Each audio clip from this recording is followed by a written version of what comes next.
Hello guys, আমি দা cracker. আজকে আমরা জাভা দিয়ে হ্যাকারিংকে একটা প্রবলেম সলভ করব। প্রবলেমটা হচ্ছে জাভা লুপস 2, অর্থাৎ লুপের 2 নাম্বার প্রবলেম। তো কোশ্চেনটা আপনারা ভালোভাবে পড়বেন।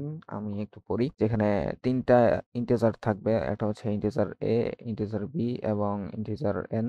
তিনটা ইন্টিজার আছে। তো এন হচ্ছে যে এনতম সংখ্যা পর্যন্ত লুপটা চলবে আর কি, তত পর্যন্ত লুপটা চলবে। এটা হচ্ছে লুপ চালানোর জন্য এনটা নিচে, আর দুইটা ইন্টিজার আছে এ এন্ড বি। তো কোশ্চেনটা ভালোভাবে পড়বেন। পড়ার পরে এখানে আউটপুটটা কিভাবে বের করতে হবে এটা হচ্ছে যে ওরা বলে দিছে, এই যে উপরের এই ইকুয়েশনটা একটু দেখেন। তো আমি হচ্ছে যে এটা খুবই সিম্পল একটা প্রবলেম, আপনাদেরকে একটু বোঝাই। প্রথম পোর্শনটা একটু দেখেন, A plus two to the power zero into B. এর মানে হচ্ছে two to the power zero মানে হচ্ছে ওয়ান, তাহলে ওয়ান ইন্টু বি মানে হচ্ছে বি। তাহলে প্রথম পোর্শনটা হচ্ছে এ প্লাস বি, এটা হচ্ছে প্রথম পোর্শন।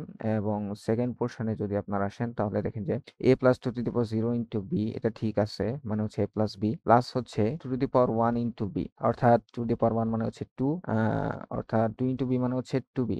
তো প্রথম পোর্শনের সাথে সেকেন্ড পোর্শনে জাস্ট টু বিটা যোগ হয়েছে, অর্থাৎ বি এর সাথে দুই গুণ হয়েছে। তো এইভাবে হচ্ছে যে একটা একটা করে পোর্শন বাড়বে, আর হচ্ছে যে দুই করে বি এর সাথে দুই করে গুণ হতে থাকবে। তো এটা হচ্ছে যে প্রবলেম। ফার্স্টে হচ্ছে যে এ প্লাস বি থাকবে, এরপরে হচ্ছে যে এ প্লাস বি এবং এর সাথে আবার টু বি যোগ করবেন। এরপরে থার্ড পোর্শন হবে হচ্ছে A plus B plus two B plus হচ্ছে ফোর বি। সো এইভাবে করতে থাকবেন আর কি আপনারা। তো আসেন এটা কিভাবে করবো একটু দেখি। এখানে তিনটা ইন্টিজার হচ্ছে যে ইনপুট হিসেবে নিছে। তো আমরা প্রথমে যেটা করব, আমরা একটা লুপ চালাবো। পর যেহেতু আই দিয়ে একটা লুপ চালাইছি, আমরা জে দিয়ে চালাবো।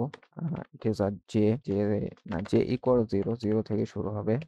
জে স্মলার দেন এন, অর্থাৎ এন সংখ্যক সংখ্যা পর্যন্ত চলবে, জে প্লাস প্লাস। তো লুপটা চলতে চলতে কি করবে আমি বলি। প্রথম হচ্ছে যে এই যে দেখেন এ প্লাস বি আছে, তাহলে আমরা হচ্ছে যে A equal to A plus B করবো, অর্থাৎ এ প্লাস বি। এটা হচ্ছে যে প্রথম পোর্শন, অর্থাৎ এ প্লাস বি, এটা হচ্ছে যে প্রথম পোর্শন। এটাকে আমরা এ এর মধ্যে রেখে দিলাম। এবার এ এর মানটা আমরা প্রিন্ট করে দেব। তো আমরা হচ্ছে যে সিস্টেম ডট প্রিন্ট, শুধু প্রিন্ট ইউজ করব এবং এ এর মানটা প্রিন্ট করব। তো ডাবল কোটেশন দিয়ে একটা হচ্ছে যে স্পেস দিয়ে দেব, যেহেতু আউটপুটে হচ্ছে যে একটা একটা করে স্পেস আছে, এই জন্য একটা একটা করে স্পেস দিয়ে দিলাম। তো এরপরে যেটা হবে, এ প্লাস বি ঠিক আছে, এরপরে আমরা জাস্ট বি এর মানটা চেঞ্জ করব। B equal to B star two, অর্থাৎ বি এর সাথে প্রত্যেকবার দুই গুণ করব। বি এর মানটা হচ্ছে যে দুই এর পাওয়ার করে বাড়তে থাকবে, এই জন্য বি এর সাথে প্রত্যেকবার দুই গুণ করব। এরপরে যেটা করব, আমরা একটা নিউ লাইন দিয়ে দিব, system dot out dot print line.